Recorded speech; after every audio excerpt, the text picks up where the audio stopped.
Hello friends, स्वागत आहे तुमचं पुन्हा एकदा या सिरीजमध्ये, गायडन्स सिरीजमध्ये तुमचं पुनश्च मी निहाल कोरे स्वागत करतोय इग्नाइट अकॅडमीमध्ये. तर आजच्या सेशनमध्ये आपण रीडिंग स्किल्स कसे इम्प्रूव्ह करायचे किंवा रीडिंग स्किलचा कसा फायदा होतो आपल्याला प्रिपरेशनमध्ये ते बघणार आहोत. काही विद्यार्थ्यांचे मला मेसेज आले, सर रीडिंग स्किलबद्दल थोडंसं गायडन्स करा. त्या अनुषंगाने मी हे लेसन आपल्यासाठी घेऊन येतोय. तर रीडिंग स्किलचा कशा पद्धतीनं आपल्याला ओव्हरऑल प्रिपरेशन जर्नीमध्ये किंवा ज्याला कोणाला एक चांगलं वाचन स्किल विकसित करायचं आहे त्या सर्वांसाठी हे लेक्चर उपयोगी आहे. तत्पूर्वी माझ्याबद्दलची माहिती आहे. मी निहाल कोरे 2022 सालचा UPSC टॉपर आहे. त्याचबरोबर मी 2018 पासून मी अनेक स्पर्धा परीक्षेच्या विद्यार्थ्यांना मी गायडन्स करत आलेलो आहे. मी NLP कोच, माइंड कोच आणि लाईफ कोच म्हणून काम करतो, तसंच मेमरी ट्रेनर म्हणून सुद्धा मी काम करतो. चला तर मग आजच्या लेसनला सुरुवात करूया. वाचन कौशल्य. आता एखादी गोष्ट स्किल ज्यावेळी आपण म्हणतो किंवा कौशल्य म्हणतो, तर त्याच्यामध्ये अनेक म्हणजे वेगवेगळ्या पद्धतीचं प्रशिक्षण आपल्याला घ्यावं लागतं, की काही आपल्याला गोष्टी डेव्हलप कराव्या लागतात. तर त्यामुळे त्याला म्हणजे एक कौशल्य आहे, ते फक्त एक एक टास्क म्हणून आपण न जाता ते आपल्याला कौशल्य कसं विकसित करता येईल ते आपण बघूयात. आता स्पर्धा परीक्षा असू दे किंवा आयुष्याच्या कुठल्याही गोष्टीमध्ये वाचन हे खूप महत्त्वाचं आहे. म्हणून आपल्याकडे असं म्हटलं जातं की खूप महत्त्वाचा कोट आहे, वाचाल तर वाचाल. जर तुमच्या आयुष्यामध्ये तुम्हाला खरंच ग्रोथ करायचं असेल किंवा क्षेत्र कुठलेही असू दे, तर तुम्हाला वाचन हे अनिवार्य आहे. त्याच्या आधारावर तुमचं व्यक्तिमत्व घडत असतं, फुलत असतं आणि आयुष्यातील वेगवेगळे पडाव ज्यावेळी येत असतात त्यावेळी कशा पद्धतीने ते सगळं डील करायचं, तर ते वाचनातून आपण समृद्ध होत जातो. तर फक्त वाचन आहे का, की योग्य पद्धतीने वाचन, हा मुद्दा समजून घेणं आपल्याला गरजेचं आहे. फक्त वाचन केलं एखादं आपण, मग तसे तर आपल्याला बरेच लोक आपल्याला दिसतात की वाचन खूप आहे वगैरे, पण त्याचं एक्झिक्युशन काय होतं, तर तो थॉट प्रोसेस कशा पद्धतीने बिल्डअप केला जाऊ शकतो ते समजणं गरजेचं असतं. की म्हणून हा प्रश्न मी इथं विचारला की फक्त वाचन की योग्य पद्धतीने वाचन. तर आपल्याला स्किल हा पार्ट जे आहे त्यावेळी आपण ज्यावेळी विचार करतो त्यावेळी योग्य पद्धतीनं वाचन हा विषय आपल्याला इथं अंतर्भूत होऊन जातो. समस्या काय येतात विद्यार्थ्यांच्या याच्यामध्ये किंवा वाचनामधल्या जनरली समस्या काय आहेत, किंवा वाचनाची जर आपल्याला प्रॉपर सवय नसेल तर ती सवय लागण्याऐवजी ती सवय लागण्या अगोदर बरीच लोक वाचनापासून दूर का जातात. आणि विशेषतः ॲस्पिरंट्सच्या बाबतीत ही समस्या आहे बघा. की समस्या आहे की लक्षात न राहणे, की वाचतोय आपण बऱ्याचदा पण लक्षात राहत नाही आपल्याला, त्यामुळे मग वाचनाचा कंटाळा येऊन जातो की परत वाचायला नको वाटतं.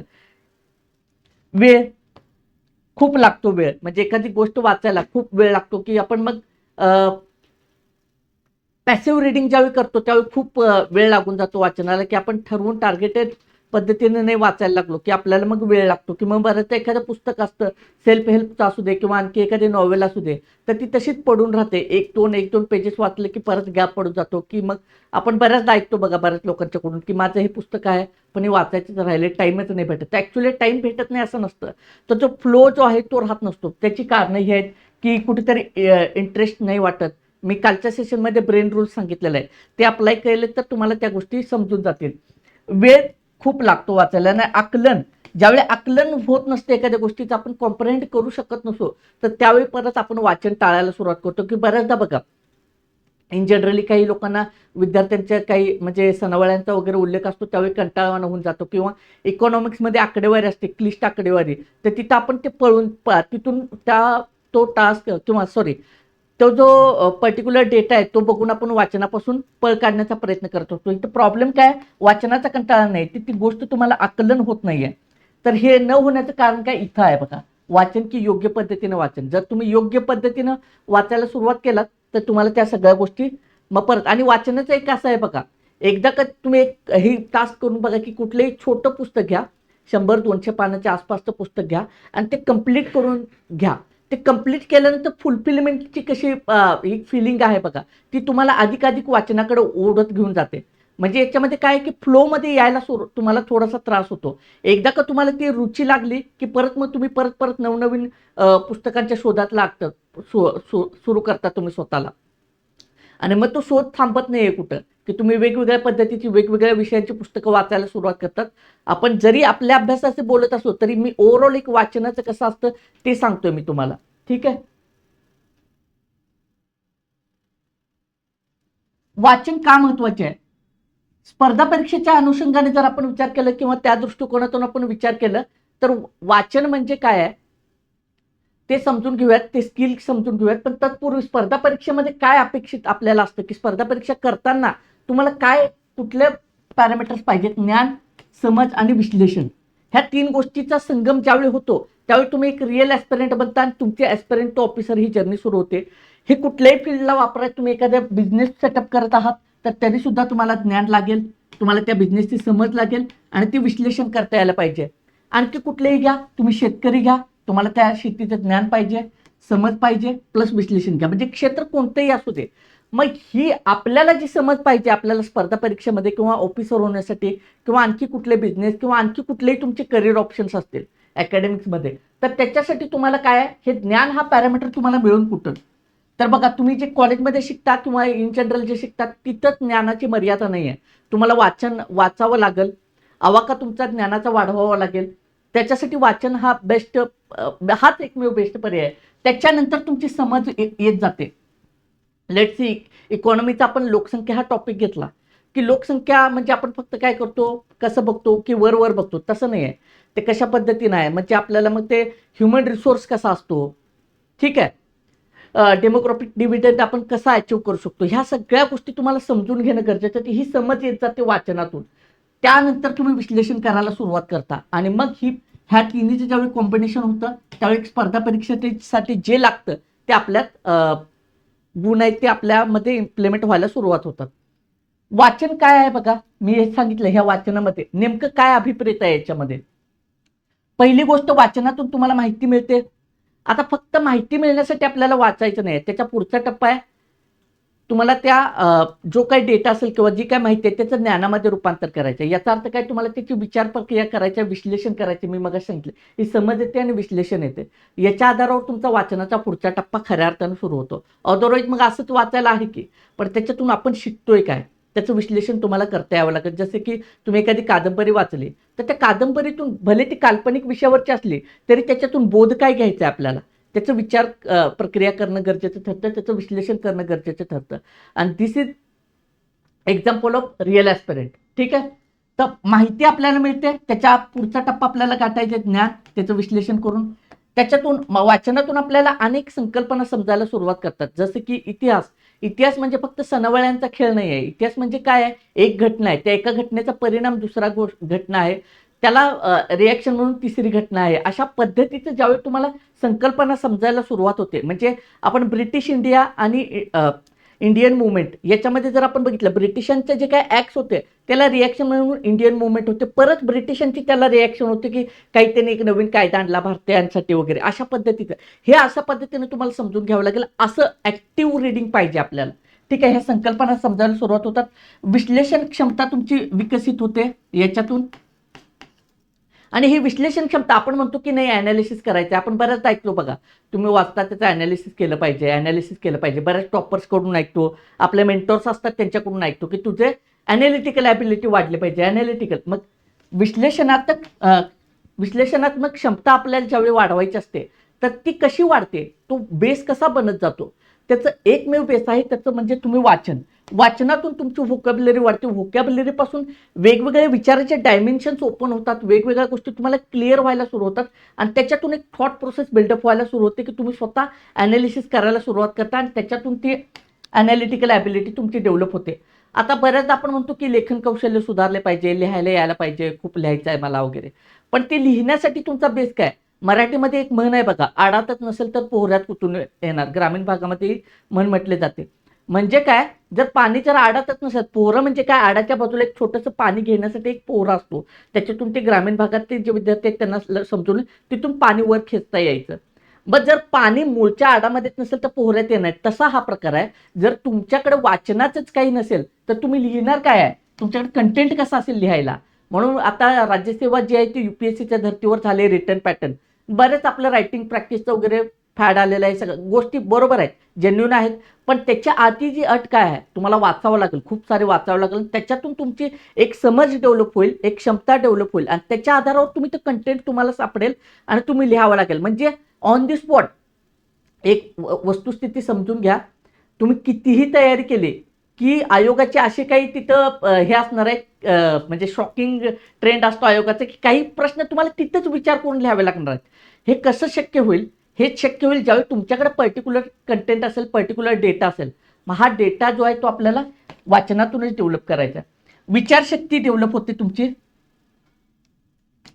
विचारशक्ती, आता विचार काय आपला असंच येणार नाही, वेगवेगळे इनपुट्स आहेत आपल्या ब्रेनकडे जातात, की आपण लहानपणापासून ज्यावेळी आपली जर्नी बघितले की आपण कसं विचार करायला सुरुवात होतो, आपल्या मेंदूला फीड काहीतरी जातं, तिथून मेंदूची थॉट प्रोसेस डेव्हलप व्हायला सुरू होते.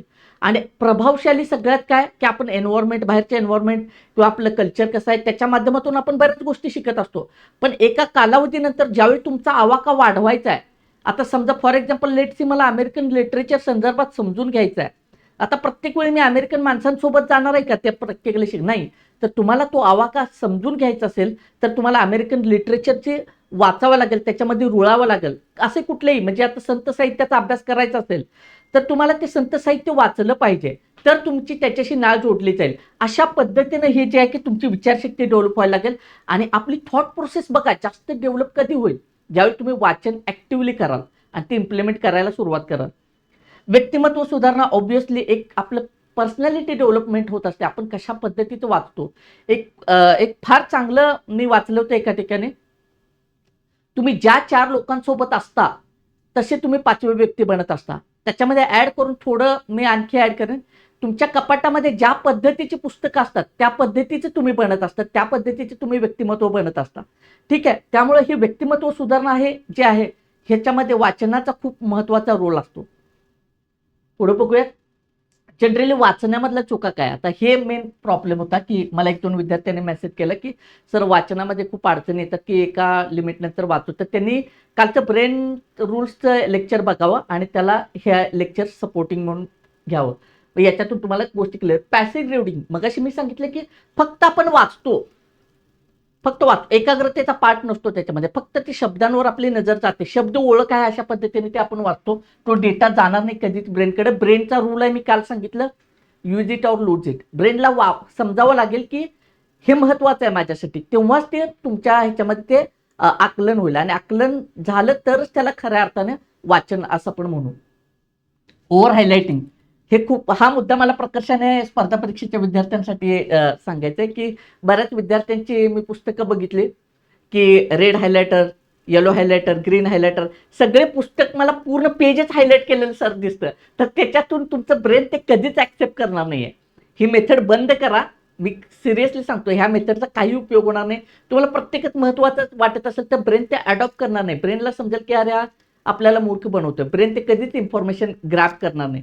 त्याच्यासाठी एक्झॅक्ट तुम्हाला समजावं लागेल की कीवर्ड्सवर ध्यान द्यावं लागेल.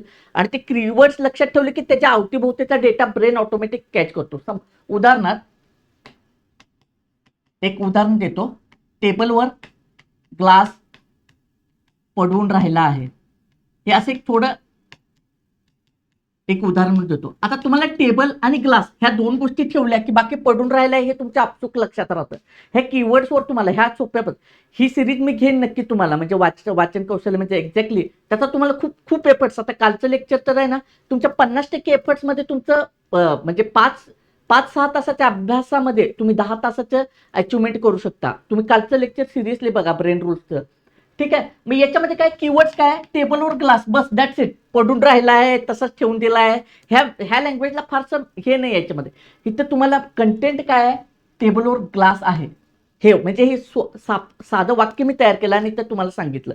त्याच्या आधारावर तुम्ही असं प्रॅक्टिस करायला सुरुवात करा, म्हणजे तुम्हाला ते लक्षात येईल. हे ओव्हर हायलाइटिंगचा प्रकार तुम्ही बंद करा. ठीक आहे. नोट्स आणि समरी. आता नोट्स आणि समरी म्हणजे काय होतं, बऱ्याच विद्यार्थ्यांचं काय असतं की नोट्सच लगेच नोट्स काढायची घाई असते. हे बघा, तुमचे नोट्स तुमचं सिलेक्शन झाल्यावर कुणी अरे बाबा तू नोट्स काढला होतास काय काय कुणी विचारत नाही. सिलेक्शन अल्टिमेट गेम असतो. ठीक आहे. मी माझ्या आजोबांच्या वाचनाची एक पद्धत बघितलेली, मला खूप भावली ते. ज्या आजोबा ज्यावेळी माझे वाचायचे ना, त्यांचं ते बुक आहे याच्यामध्ये, समजा हे पेज आहे. ठीक आहे. इथे काहीतरी असं डेटा आहे आणि ते खाली आपलं मार्जिन असतं बघा. तर ते मार्जिनमध्ये 1-2 पॉईंट्स लिहून ठेवायचे. मग मी बघायचो लहानपणी तेवढ्या गोष्टी करायचं, पण आता ते नंतर लक्षात येतं की 1-2 पॉईंट म्हणजे ह्या पेजवर मला काय लक्षात ठेवायचं आहे. एक दोन पॉईंटवर त्यांना एखादं काही महत्वाचं असेल तर ते वाटत तर ते तसे लिहायचे. मग मी त्यावेळी पुस्तकं बघायचो आजोबांची, त्यावेळी लक्षात यायची अरे मग आता त्याचं महत्व कळते की आपण ज्यावेळी वाचतो. आता फॉर एक्झाम्पल इथे पीट्स इंडिया ऍक्ट आहे, तर काय एक दोन चार प्रोव्हिजन, बाकीचे सगळं तुमच्या लक्षात राहतं, ते सगळंच लिहायचं नसतं. काही तुम्हाला की प्रोव्हिजन वाटतात एक दोन तेच इथं लिहायचे मार्जिनमध्ये. अशा पद्धतीने नोट्स आणि समरी करायला सुरुवात केली तर तुम्हाला वाचनामध्ये आवड निर्माण व्हायला सुरुवात होईल, फुलफिलमेंटची फिलिंग येते आणि फ्लोमध्ये जाता. मग तुम्ही वाचनाचा कंटाळा, तुम्ही म्हणाल हे ऑदर का सांगायला, हेच आहे सायकोलॉजिकली, हेच आहे वाचनाचा कंटाळा आपण का करतो.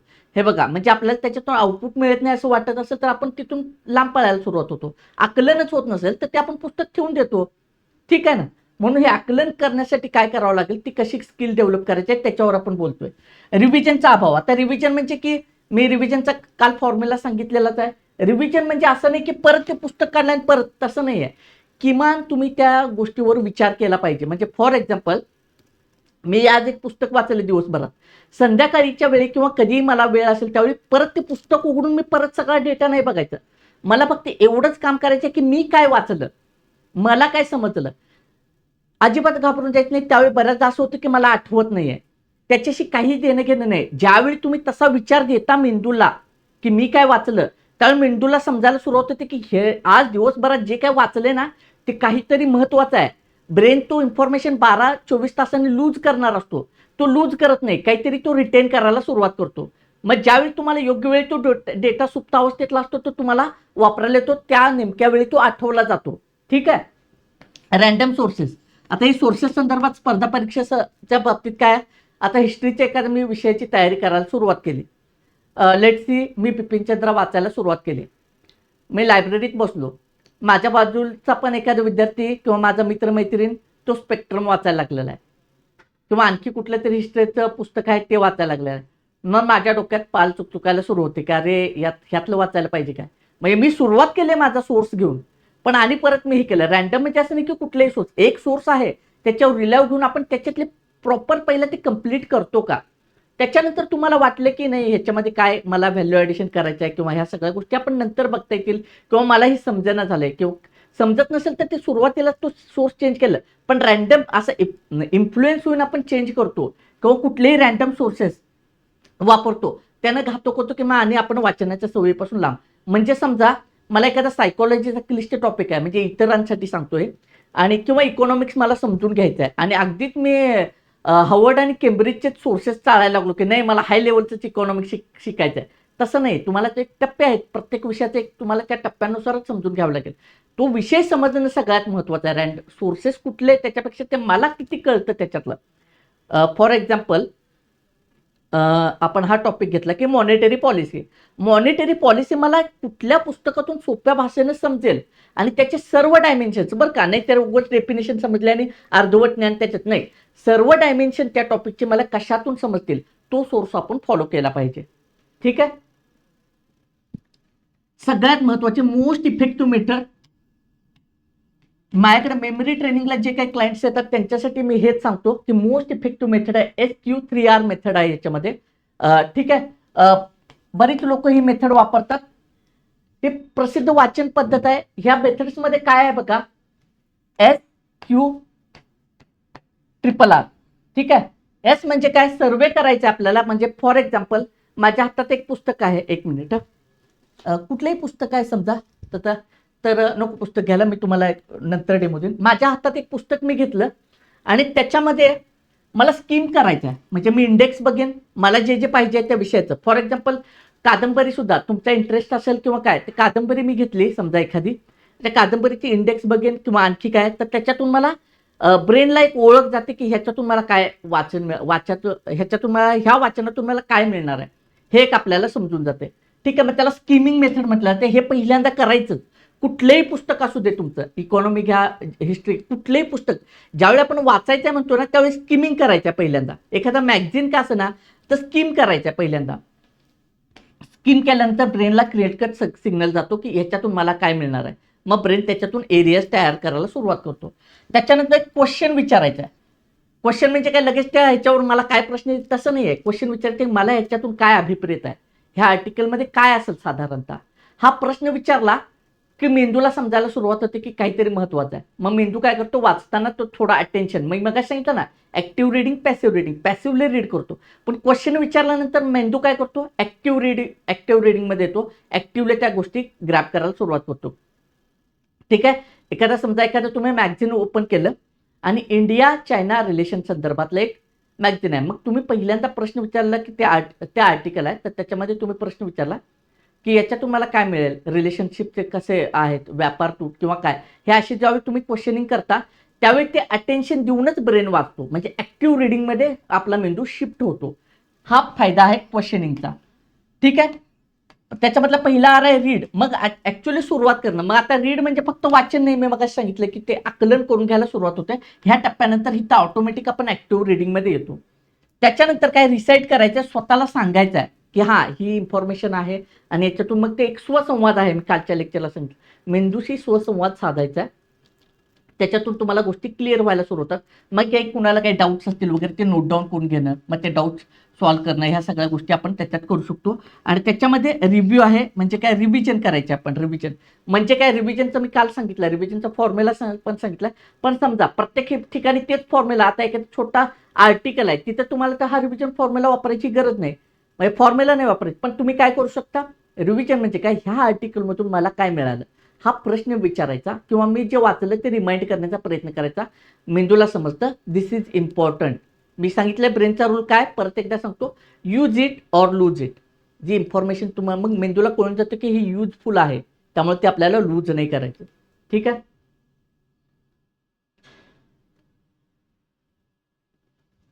Smart note making. एखादं पुस्तक आहे, स्टँडर्ड पुस्तक आहे, त्याच्यामधलं मला काहीतरी महत्त्वाची इन्फॉर्मेशन वाटते, किंवा ते पुस्तक माझ्यासाठी खूपच महत्त्वाचं ठरतं, मला पुढच्या प्रवासासाठी, पुढच्या नॉलेजसाठी खूप महत्त्वाचं आहे, तर त्याच्या आधारावर मला नोट्स काढता येतात का. त्या नोट्स म्हणजे काय, फक्त बुकची कॉपीज करायची नाही आहे, म्हणजे दुसरं पुस्तक तयार करायचं नाही सेम नोट्सचं. मग त्याला काय, मग तुम्ही पुस्तकच वाचलं असता की. ठीक आहे. तर ते नोट्स का काढायचे आहेत, वाचन कौशल विकसित करण्याचा एक हा खूप मोठा आहे. ह्याच्यातून ग्रीड तयार होते तुमच्या वाचनाची. लक्षात घ्या, मी हे सगळं पूर्ण सायकोलॉजिकली सांगतोय. हे नोट लिहायचं का सांगताय असं तुम्ही मला, तसं नाही आहे. वाचन कौशल्य विकसित करण्याचा हा एक महत्त्वाचा टप्पा आहे. तुम्ही स्मार्टली नोट्स मेकिंग केल्या पाहिजेत. आता नोट्स मी मगाशी सांगितलं, कीवर्ड्स तुमच्या पुस्तकाचं पेज आहे त्याच्यातला, किंवा एखादं तुम्ही रजिस्टर घ्या, त्याच्यामध्ये कीवर्ड्स नोंद करा की हा टॉपिक आहे. समजा मॉनेटरी पॉलिसी आहे, तर त्याच्यामध्ये हा जो पॉईंट आहे की पॉईंट, त्याच्यामध्ये हा पॉईंट आहे, हे पॉलिसीचे टूल्स काय आहेत. ठीक आहे. Qualitative tools, quantitative tools. मी काल तुम्हाला सांगितलं की ब्रेनला इफेक्टिव्हली द्या, इकडे कंपॅरेटिव्हली लिहा, क्वालिटेटिव्ह टूल, क्वांटिटेटिव्ह टूल. अशा पद्धतीने कंपॅरेटिव्हली लिहा, इन्फॉर्मेशन लगेच तुमच्या डोक्यामध्ये घुसायला सुरुवात होईल.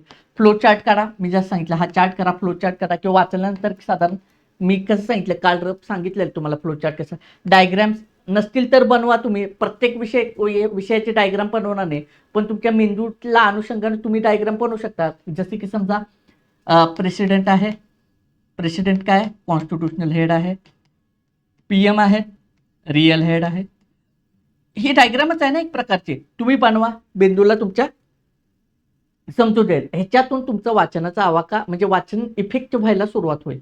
एक्झाम्पल्स द्या, ह्याच्यामध्ये काय असेल, मग कुठल्या साली काय, फॉर एक्झाम्पल इथं मॉनिटरी पॉलिसी कमिटी कधी बसली, तिथंच लिहा. ठीक आहे. ह्या पद्धतीने तुम्ही एक्झाम्पल्स देऊ शकता.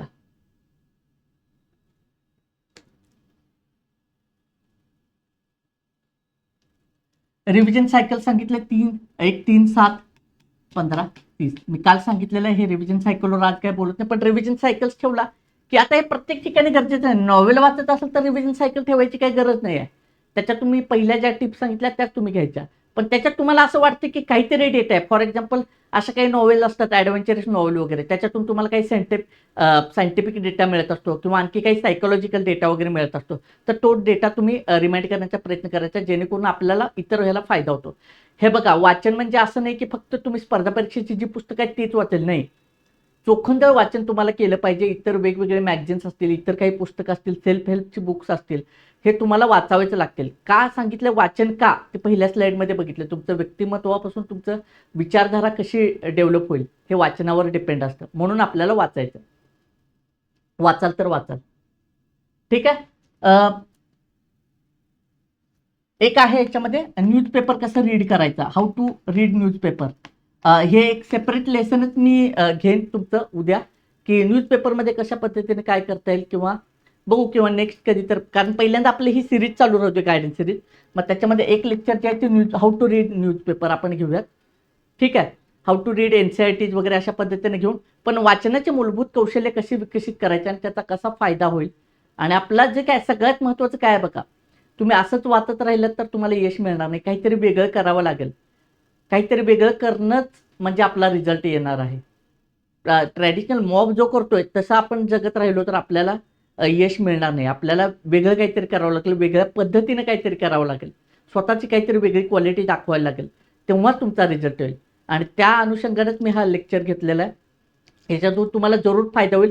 कालचं लेक्चर आणि आजचं लेक्चर ह्या टिप्स तुम्ही इम्प्लिमेंट करण्याचा प्रयत्न करा. खरोखर नक्की तुम्हाला खूप फायदा होईल याचा. आणि काय सजेशन असतील किंवा आणखी काही लेक्चर सिरीज घ्यायची असेल अशा पद्धतीचे, तर तुम्ही जरूर कमेंट सेक्शनमध्ये सांगा. आपण नक्की ते लेक्चर घेऊयात. धन्यवाद.